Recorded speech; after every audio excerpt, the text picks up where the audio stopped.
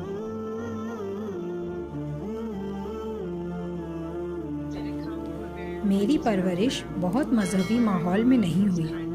मैं बहुत सख्त माहौल में बड़ी हुई।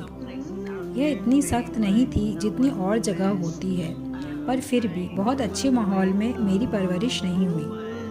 मेरी माँ एक एडिक्ट थी और उनकी अपने बच्चों को मारने पीटने की आदत थी। बदकिस्मती से मेरे पिता जब मैं 8 साल की थी तब गुज़र गए, इसलिए मैं अपनी दादी के साथ रही। मेरी दादी ने मुझे पाला पोसा और जितनी अच्छी परवरिश वो मेरी कर सकती थी उन्होंने की। मेरे माँ बाप मेरे साथ नहीं थे। दादी 2-2 नौकरियाँ करती थीं। ऐसे माहौल में मैं कुछ गलत दोस्त बना बैठी और वो लोग अच्छे काम नहीं करते थे। वो लड़ाई करना, मारना पीटना ऐसे काम करते थे। मैं भी ऐसे ही गैंग का हिस्सा बनकर बड़ी हुई। अपने गैंग के बहुत सारे दोस्त मैंने गोली लगने की वजह से खो दिए। ऐसे धीरे धीरे मुझे शराब और ड्रग्स की भी लत लग गई और वहाँ भी मैंने कई दोस्तों को ड्रग्स का ओवरडोज की वजह से मरते हुए देखा। मुझे भी बहुत बार खुदकुशी के ख्याल आते थे। एक बार एक पार्टी में मैं एक शख्स से मिली जो कि प्रोफेशनल फाइटर थे। आगे चलकर वह मेरे कोच बने और इस तरह फाइटिंग मेरी ज़िंदगी में आई और मैं एक एथलीट बन गई। फाइटिंग में आने के बाद मैंने खुद को बुरी लतों से निकाला। मैंने खुद को शराब और ड्रग्स से निकाला। मैं अपने गेम में बहुत अच्छा करने लगी थी और फाइटिंग की मैं प्रो हो गई थी, पर मज़हब के लिहाज से मैं बहुत ज़्यादा आगे पीछे होती थी। अपनी मजहबी ज़िंदगी में मैं बहुत आगे पीछे होकर जी रही थी। किसी दिन तो मुझे गॉड पर यकीन होता था तो किसी दिन बिल्कुल भी यकीन नहीं होता था। फिर मेरी दूसरी फ़ाइट पीएफएल में एक लड़की जिसका नाम लैरिसा पिचैको था उसके साथ हुई। उसने मुझे 45 सेकंड में ही हरा दिया। यूट्यूब पर लोग कहते हैं कि उस लड़की ने इतना ज़ोरदार मारा मुझे कि मैं सीधा इस्लाम में आकर गिरी। हार के बाद फिर मुझे अपने पुराने वक्त की याद आने लगी। मेरे दिमाग में फिर से बुरे ख्याल आने लगे, इस तरह के ख्याल जैसे मैं यहाँ की नहीं हूँ। फाइटिंग के बारे में एक चीज़ है कि यह आपको बेनकाब करती है। चाहे आपके अंदर कोई अच्छी चीज़ हो या बुरी चीज़, यह सबको बेनकाब कर देती है। मुझे याद है उस फाइटिंग के बाद मैं अपने बिस्तर पर लेटी हुई थी और खुदा से दुआ कर रही थी। मैं खुदा से कह रही थी, मुझे नहीं पता आप सुन रहे हैं या नहीं, पर मैं आपको बताना चाहती हूँ कि मैं अब ये और नहीं कर सकती। मैं बहुत ज़्यादा थक गई हूँ। मेरे कोच एमजे यानी मुजिब हामिद से मैंने कहा, प्लीज़ मेरी बात सुने। मैंने ज़िंदगी में कभी कुछ गलत नहीं किया। मैंने थोड़ा बहुत इस्लाम आपसे सीखा है। प्लीज़ मुझे मस्जिद ले चले। तब वह मुझे किसी चीज़ के बारे में बताने लगे। उस चीज़ को तहज्जुद कहते हैं, यह अब मुझे पता है। उन्होंने कहा, तहज्जुद का वक्त बहुत ख़ास होता है। आधी रात को तुम उठकर खुदा से दुआ करो। तुम जो भी मांगोगी खुदा वह तुम्हें ज़रूर देंगे। मुझे नहीं पता था वह क्या बोल रहे थे और जैसा मैंने पहले भी बताया है, मैं मजहबी माहौल से बिल्कुल नहीं थी, इसलिए मुझे नहीं पता था दुआ कैसे मांगनी है।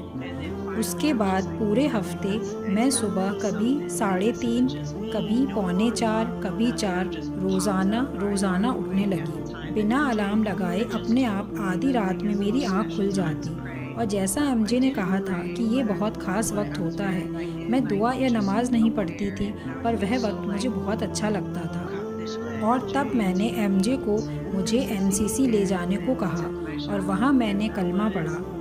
इस बात को अब 8 महीने हो गए हैं। मैं फिर इस्लाम के बारे में सीखने लगी। मुझसे लगभग सभी लोगों ने कहा कि खुद पर बहुत ज़्यादा बोझ न डालना।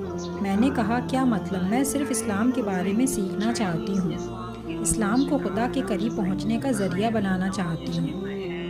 बहुत सारी चीज़ें एक साथ करने से मुझे आखिर में लगने लगा मैं अच्छी मुसलमान नहीं। क्योंकि मैं बहुत सारी आदतें नहीं छुड़ा पा रही थी। बहुत कोशिश करती पर मगरिबी रहन सहन नहीं छोड़ पा रही थी। इस सब से मैं बहुत ज़्यादा निराश हो गई। मैंने गहरी सांस ली और जो लोगों ने बोला था मुझे याद आया कि अभी सिर्फ नमाज पर कायम रहने की कोशिश करो, नमाज में पढ़ी जाने वाली सूरतें याद करो और खुदा के करीब आने की कोशिश करो और बाकी खुदा पर छोड़ दो।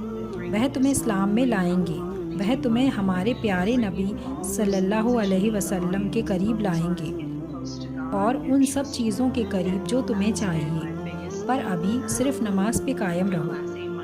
आज हालांकि मैं मुसलमान हूँ, फिर भी बहुत सी चीज़ों से आज भी मैं गुज़रती हूँ, चाहे वह परिवार से संबंधित परेशानियाँ हों और भी बहुत सी परेशानियाँ होती हैं। मैंने $1 मिलियन नहीं जीते तो पैसों से संबंधित परेशानियों से भी मैं गुज़रती हूँ, पर अब मैं सिर्फ खुदा पर यकीन रखती हूँ, खुदा का शुक्र करती हूँ। मैं सब करती हूँ और फिर खुदा पर पूरा यकीन रखती हूँ कि चाहे कुछ भी हो जाए, खुदा मेरे साथ है। पिछले 8 महीने बहुत अच्छे थे मेरे लिए। मैं अब बहुत ज़्यादा हल्का महसूस करती हूँ, जैसे कोई भार उठ गया हो और अब मैं बिल्कुल भी अकेला महसूस नहीं करती और मुझे अब लगता है मेरा एक मकसद है ज़िंदगी जीने का। पहले मैं मरने के नाम से बहुत डरती थी, बहुत ज़्यादा। यह बात मुझे रात को बहुत खौफ देती थी। अब जबकि मुझ में बहुत इल्म आ गया है, मुझे पता है ये ज़िंदगी इतनी मुश्किल क्यों है। मैं जान गई हूँ ज़िंदगी इतनी सख्त क्यों है। अब मुझे पता है दूसरी तरफ एक खूबसूरत जगह है जो हमारा इंतज़ार कर रही है। यह सब सोचकर अब मैं अपने अंदर बहुत ज़्यादा सुकून महसूस करती हूँ। क्योंकि मैं हमेशा से हर काम खुद करती रही हूँ, इसलिए अभी भी बहुत बार मेरे दिमाग में पहले अल्लाह का शुक्र नहीं आता। पहले यह नहीं आता कि ये अल्लाह का प्लान है, पर पहले यह आता है कि मैं इस परेशानी से कैसे निकलूँ। क्योंकि मुझे अभी भी पहले वाली आदत है। फिर मुझे याद आता है, नहीं, पहले मुझे अल्लाह का शुक्र करना है, अल्लाह पर यकीन रखना है। यह एक खूबसूरत एहसास है।